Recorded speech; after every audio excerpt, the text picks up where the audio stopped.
Hola y bienvenidos a nuestro segundo video. Hoy vamos a hablar de la era paleozoica y del periodo cámbrico. Comencemos.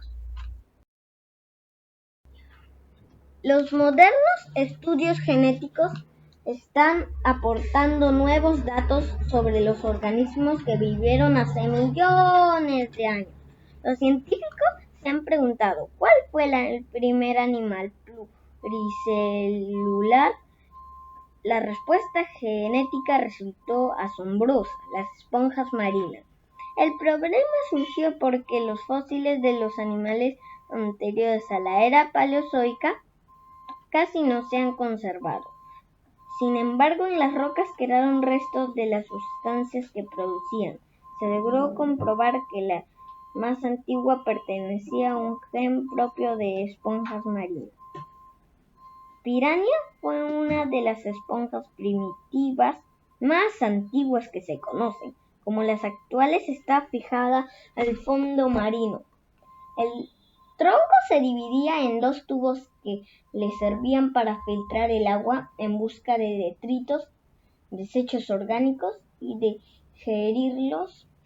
Los tubos estaban recubiertos de espinas para protegerse de los depredadores. Trilobite.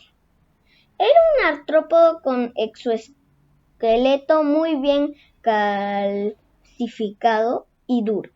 Su nombre se traduce como 3 lóbulos, por la división de lo largo en 3 partes separadas por surcos.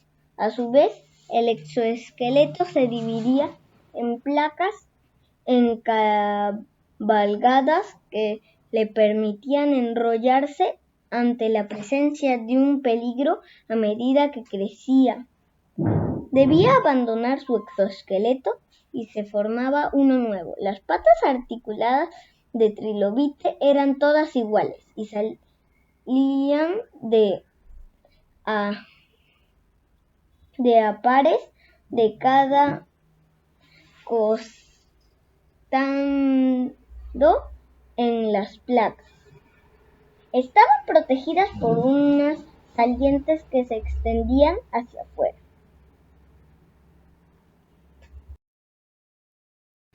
Anomalocaris. Relacionado con la familia de los artrópodos, Anomalocaris tenía el cuerpo protegido por un exoesqueleto, como se le llama al esqueleto externo. Los segmentos articulados de los costados de su boca salían en una especie de apéndices o trompas armadas con espinas. La abertura de la boca era circular y no podía cerrarla del todo.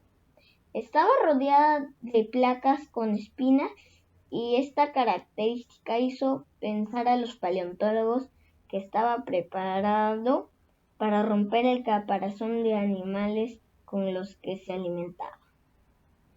Debido a su gran tamaño, se hallaba en la cima de la cadena alimentaria de los mares de su época. Los ojos estaban ubicados en el dorso y se sostenían con péndulos. Eran ojos compuestos con múltiples receptores. Tenía una división tan aguda que le permitía cazar incluso en aguas turbias. Urtia. Fue uno de los organismos más abundantes de los mares del periodo cámbrico. A pesar de su tamaño, que llegaba solamente a medio metro, era un depredador que se alimentaba de animales más pequeños, aunque algunos paleontólogos propusieron que era carroñero. En la región del vientre estaba la boca, que no tenía dientes, sino unas placas que funcionaban como tales. Urtia tenía en la cabeza un par de garras espinosas, más pequeñas que las de su pariente Anomalocaris, que ya hemos conversado de él, que usaba para llevar el alimento a su boca. En la parte delantera sobresalía una protuberancia puntiaguda cuya función se desconoce. El cuerpo era segmentado y terminaba en una cola aplanada. Otoya. Digno de una película de ciencia ficción, se cree que este extraño gusano cavaba túneles en el fango de las aguas poco profundas. Vivía dentro de estos túneles que tenían forma de U. Por uno de los agujeros sacaba la cabeza y por el otro el extremo opuesto de su cuerpo. De la cabeza tenía las llena de espinas. De Otoya salía una apéndice.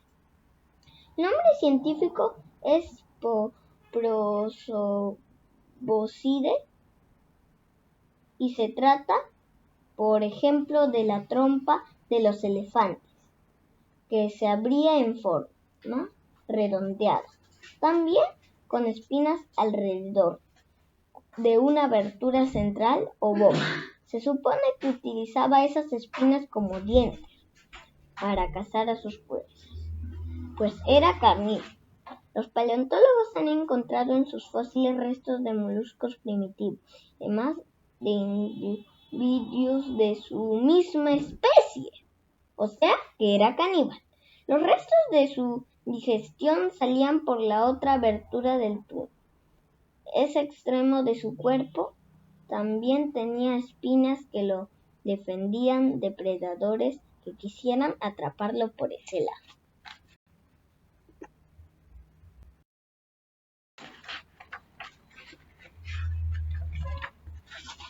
Era muy similar a las actuales orugas, aunque se movía en las profundidades marinas. El cuerpo estaba dividido en 10 segmentos y en cada uno había un par de apéndices locomotores terminados en 6 pequeñas garras curvas. ¿De qué se alimentaba? Aishaya no tenía aparato masticador, pero en su cabeza había un par de prolongaciones con las que agarraba el alimento y algunas espinas blandas alrededor de su boca. Como sus fósiles se hallaron asociados con los de esponjas, se piensa que se alimentaba de ellas, aunque otra posibilidad es que se agarrara a las esponjas que tenía espinas como piranha, que ya hemos hablado de ello, para protegerse de sus predadores. En suma, de la alimentación de este gusano aún está en discusión. Graptolitos.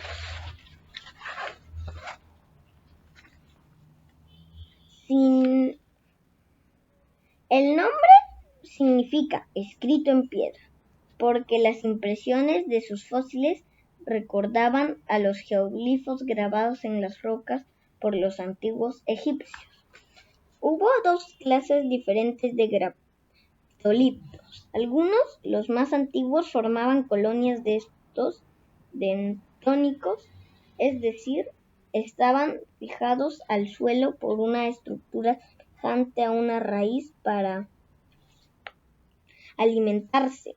Tomaban barro y filtraban los nutrientes que contenía.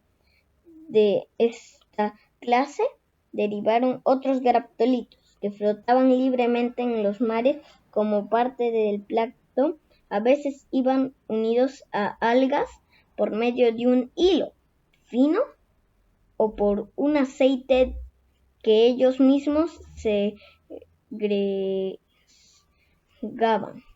Para alimentarse filtraban las partículas de nutrientes que se encuentran bollando en el agua. Fueron un grupo prolífico y exitoso, que se distribuyó en los océanos de todo el mundo.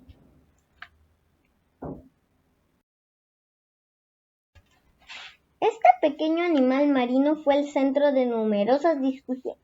Por ejemplo, los estudios de la vida en tiempos remotos no se han puesto de acuerdo sobre cómo clasificarla. Creyeron que era un mirápodo como los 100 pies o tal vez algún pariente lejano de los artrópodos. Esa rareza motivó el nombre que se traduce como alucinación. Los conflictos también surgieron alrededor de los 7 tentáculos y los 7 pares de espinas que salían de su cuerpo. Caminaba sobre los tentáculos y las espinas que eran un arma defensiva en su espalda, o se desplazaba usando las espinas como patas. No se encontró evidencia fósil que apoye una teoría y descarte la otra. En un yacimiento fueron hallados vestigios de varios Ayucigenia cerca de un gran gusano.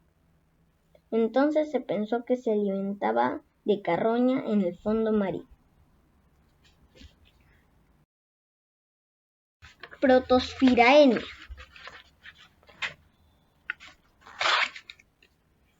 Por su aspecto general, su cuerpo se parecía al de los peces espada actuales, aunque no estaba emparentado con ellos. Por ejemplo, la cabeza era más corta y los adultos tenían dientes grandes y afilados como si fueran cuchillos, mientras que los peces espadas son desdentados.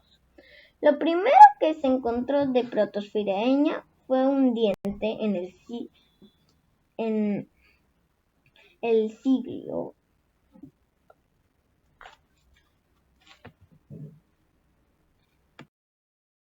IX, que se publicó como perteneciente a un dinosaurio.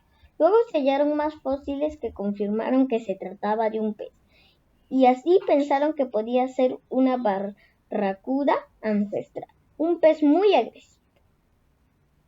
Muchas veces los sucesivos estudios sobre los fósiles conducen a nuevas interpretaciones. Opavina.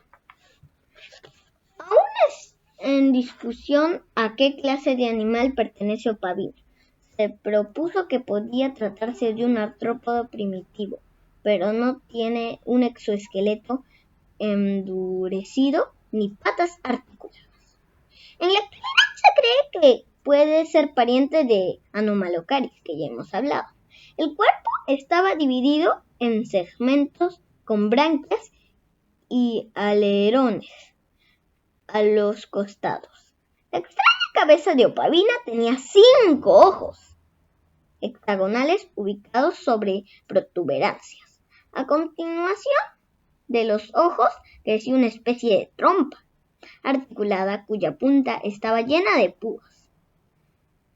Se pensó que la trompa le servía para atrapar a sus presas y llevarlas a la boca.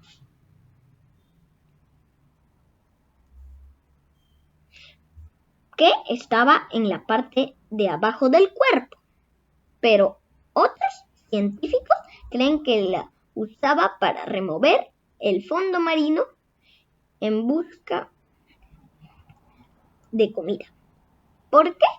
No tenía mandíbulas con dientes y debía alimentarse de cosas blandas y pequeñas.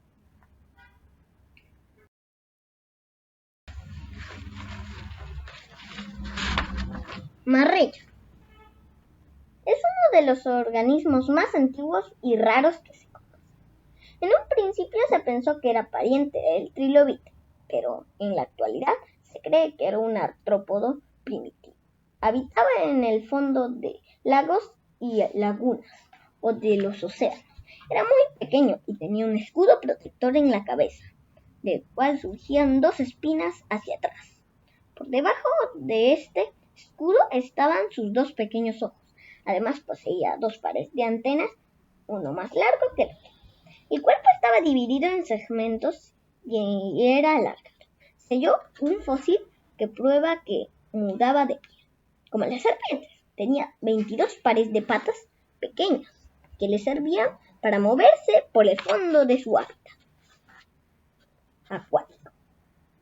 Las patas de adelante estaban más desarrolladas y tal vez con ellas pudiera detectar movimientos en el agua.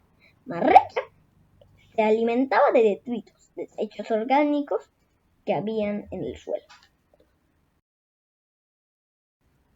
Conodonto. Durante muchos años, los paleontólogos recogieron pequeños elementos dentales cónicos sin saber a qué animal pertenecían, hasta que en 1983 se halló un fósil que reveló el misterio. Los dientes formaban parte de un animal de cuerpo alargado, como las anguilas en la actualidad, con grandes ojos y hasta 19 dientes alrededor de la boca. Aunque tenía un aspecto temible, se cree que filtraba el plancton del medio marino donde vivía. Conodonto pertenecía a una clase extraña que no se incluye entre los vertebrados y entre los invertebrados. Era un cordado, pues tenía una varilla de cartílago en lugar de la columna. Los dientes hallados en las rocas eran de distintos colores, porque tienen un componente que cambia con la temperatura. Los científicos elaboraron una tabla con la que pueden fechar las rocas de acuerdo con el color de los conodontos y determinar, por ejemplo, dónde puede haber petróleo. Picaya.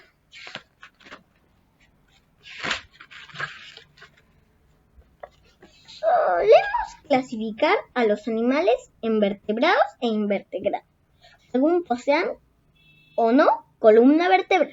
Sin embargo, hay otros grupos como los cordados, que ya hemos hablado en el conodonto, que tienen la médula espinal protegida por un tejido elástico llamado notocorda. Se los considera en un escalón evolutivo anterior a los vertebrados. Picaya pertenece a la familia de los cordados. Su cuerpo tenía forma alargada y se aplanaba en la cola, característica que lo ayudaba a moverse ágilmente en el agua.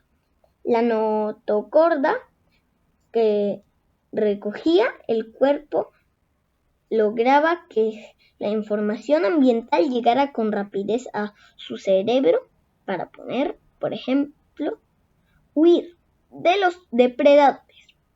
En la cabeza tenía 2 antenas y unos pequeños tentáculos para ayudarse a comer. Un ser complejo como Picaya hizo pensar a los científicos que la vida en el planeta había comenzado antes de la era paleozoica, o sea, en el periodo precámbrico. Sydney. Charles Walcott, un reconocido paleontólogo especialista en invertebrados, recorría una zona de Canadá acompañada con su hijo mayor, Sydney. El niño descubrió en las rocas el fósil de un pequeño artrópodo y ayudó a su padre a extraerlo. Por eso, al animal hallado lo bautizaron como Sydney inexpectans, que significa descubrimiento inesperado de Sydney.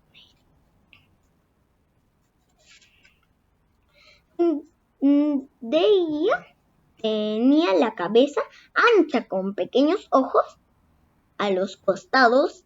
El cuerpo estaba protegido por un duro exoesqueleto. La cola terminaba en una aleta horizontal que junto a sus 5 pares de patas le permitían recorrer el fondo marino. Las 2 antenas de su cabeza lo ayudaban a buscar presas, pues se sabe que se alimentaba de pequeños crustáceos y trilobites. Y recuerden, si quieren saber más de lo que les he enseñado, lean el libro 365 dinosaurios y otros animales prehistóricos de María José Pingray.